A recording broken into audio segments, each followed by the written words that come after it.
My name is Ian Dorling. I'm head of IT at the Thatchers cider company here in Sanford, down in Somerset. I've been here 7 years, having joined Thatchers from a much bigger corporate concern that had seen me travelling internationally, as well as a position here in the UK. But the last 7 years have been a journey of transformation for the IT function here at Thatchers, and the way that we're now accepted in the business and what we can do for the business has completely changed over those 7 years. I guess a defining moment in my career that has directly impacted the way I manage people and resources was recognising that as a manager, my job was to create the time and the space for the experts that within my team to deliver. And when that penny dropped, it made me realise that was what my job was, to do less doing and more managing and creating that time and space for the experts to deliver to the fullest potential.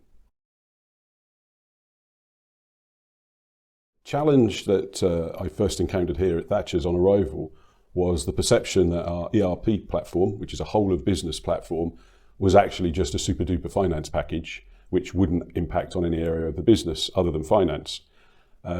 We had to change that mindset in the business, and we did it by two ways. First of all, we upgraded the user interface to be far more friendly for production operatives. We moved away from a menu-driven interface, which was obviously very suitable for finance people, but less so for factory operatives, and moved to what we call panels and tiles.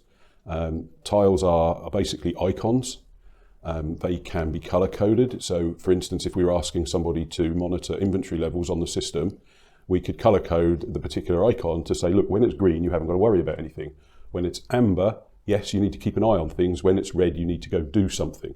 That made the system much more user-friendly to non-office-based people, and therefore garnered adoption, which is what we wanted.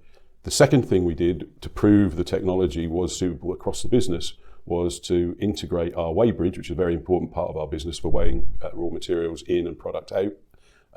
We integrated that into our ERP platform, so that in effect, deliveries being made to us were weighed heavy and then empty, so we had the tail weight. That weight could then be automatically received against a PO line without anybody being involved, which, providing quality and everything was as it should be, meant that the supplier would get paid in exactly the same way as maybe the stationery supplier was being paid, or the milkman, or whatever. So that proved to people that this was a platform that could be rolled out across business, and people suddenly said, wow, if it can do that for the weighbridge area of our business, what can it do in my area? And suddenly people were coming to IT saying, how can you help us? How can you give us more information and insight? How can you make us more efficient? And that was the snowball effect that we wanted to create, along with making it much more user-friendly for non-office-based staff. The evolution of the tech sector here in the Southwest is quite a big issue and a big topic to debate. First of all, I think we should be careful how we define the Southwest. In a lot of people's minds, they would hear the phrase Southwest and immediately assume Devon and Cornwall, whereas in my head the Southwest begins in Wiltshire and then tracks down towards Devon and Cornwall. As such, a lot of the Southwest, as I see it, is very accessible.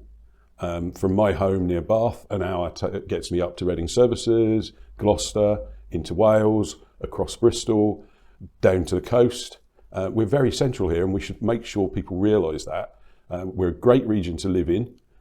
We've got tremendous infrastructure and links, mainline lines, north, south, east and west on the trains, a great local airport that connects into Schiphol, so you can go worldwide very easily. It's right on our doorstep.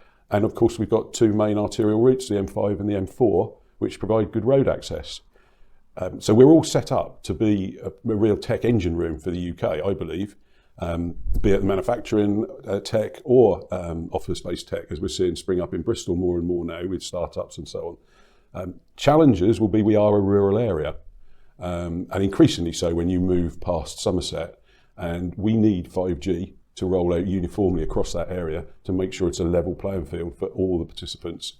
But I see no reason why the Southwest shouldn't thrive as a tech area, and personally I look forward to being part of that, because we're marching on almost unabated at the moment.